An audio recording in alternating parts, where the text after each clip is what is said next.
Aligning federal policies and funding helps to regenerate collaboration and increase government effectiveness.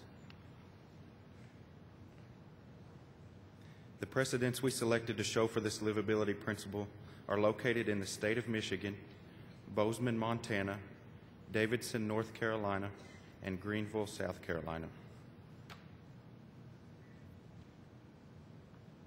In 2009, Governor Jennifer Granholm announced a goal for the state of Michigan to reduce its dependence on fossil fuels by 45%.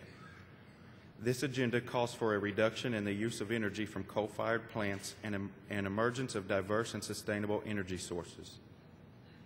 Later in 2009, the state allocated a $15.5 million grant to an Eaton Rapids company to begin production of large-scale, advanced composite wind turbine blades and components.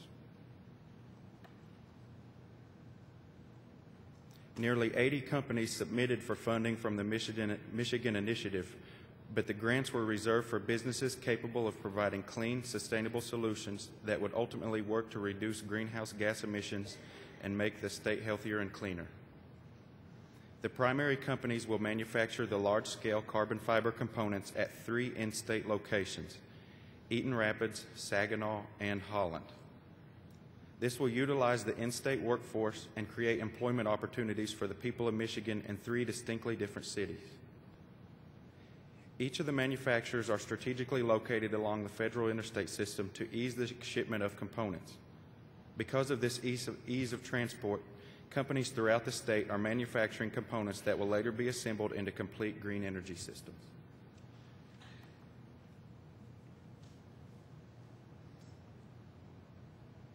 In Bozeman, Montana, there are more than 50 homegrown community programs. These programs work to create collaborations between the city and multiple networks, including businesses, nonprofits, schools, churches, and the national government. They recognize connections between local organizations and those on a larger scale, and then work to find available grants and funding that will benefit the organizations and the community as a whole.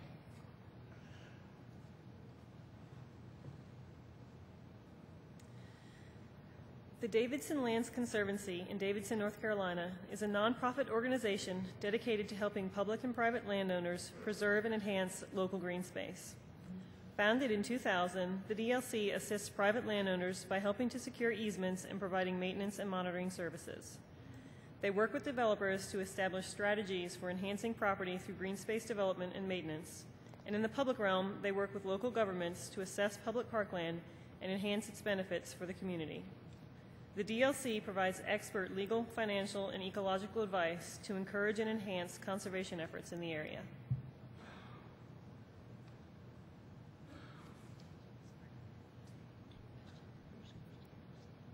The city-backed company, Viento Energy Solutions, located in Greenville, South Carolina, is trying to invent a wind turbine that will work within the confines of the local terrain. Wind energy is not ideal for this region of the country, but Viento Energy Solutions is developing an intelligent design that moves via a hydraulic arm to ideally position itself to harvest the energy from wind. So far, several prototypes have been tested in South Carolina with good results. As the landscape of upstate South Carolina is fairly similar to that of the bluegrass region, a new breed of wind turbine could offer fresh insight and possibilities into the feasibility of harvesting wind energy in Kentucky. And we would now like to ask for questions regarding this livability principle. We actually have a question. Stay here, Mr. Levine. Go ahead and let you start. Start us off with a question. Yes.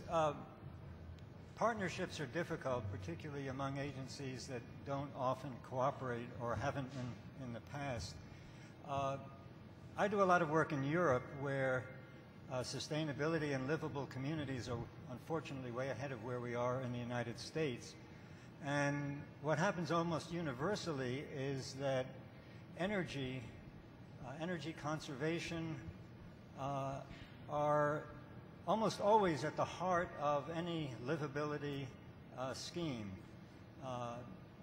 It relates to transportation, it relates to all of the issues that we're discussing today. And the one elephant that's not really in the room is DOE. And I don't understand really how how we can move ahead in a strong way with livable communities unless you somehow bring energy conservation into this partnership. So what are the plans to include them? How are you including their principles in energy efficiency in what you're doing now? Would be interesting. Go right ahead. Well, one thing that there is, and while DOE is not represented at this table, HUD and DOE have a weatherization memorandum of understanding, and part of that is to establish a partnership to support the coordination of the use of about $16 billion in creating communities that are environmentally friendly and energy conscious. In addition to that, as part of the green building efforts for public housing, those efforts are intended towards, it's been evaluated that there's $237 million spent in energy costs that residents spend or public housing agencies spend on behalf of residents' utility costs. So part of the green building concept that we're encouraging public housing to do is related to reducing those costs and to creating energy conscious environments. So they are represented while they're not necessarily at this table. In addition to the HUD DOE weatherization project, memorandum of understanding and efforts, we are also developing an energy innovation fund at HUD, which will be, because we have to lead by example, but that will be directed at addressing our own housing stock. Public buildings, federal buildings consume a fair amount of energy. These buildings are very, very old, so we first need to address energy usage in these buildings. And so this Energy Innovation Fund would be sort of the building blocks to getting to that. And we have energy goals as well. And we have been working, in fact, across other agencies, EPA, DOT, to address energy and climate issues. The partnership is addressing those issues right now.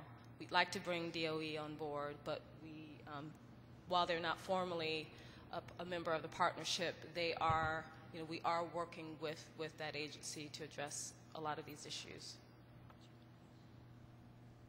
I agree. We haven't, we may not at this moment have them at the table, but energy is certainly a big issue for many of us. And we have Energy Star products, that certification at EPA that's gone a long way to help us in our own building and federal buildings and in many of our homes to reduce our energy use. And that continues to be an element of what we talk about, as well as helping wastewater treatment plants and drinking water plants and other facilities that use a lot of energy related to water, to think about other alternative energy sources they can use.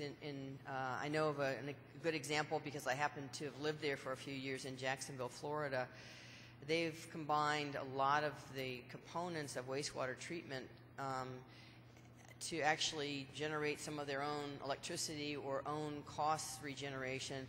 They produce methane and use that methane to provide energy for some of the parts of their wastewater cleanup process.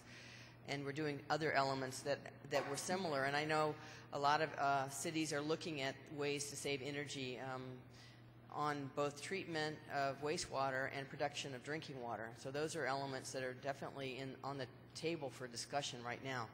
Even though DOE may not be here, we're talking with them and thinking about that.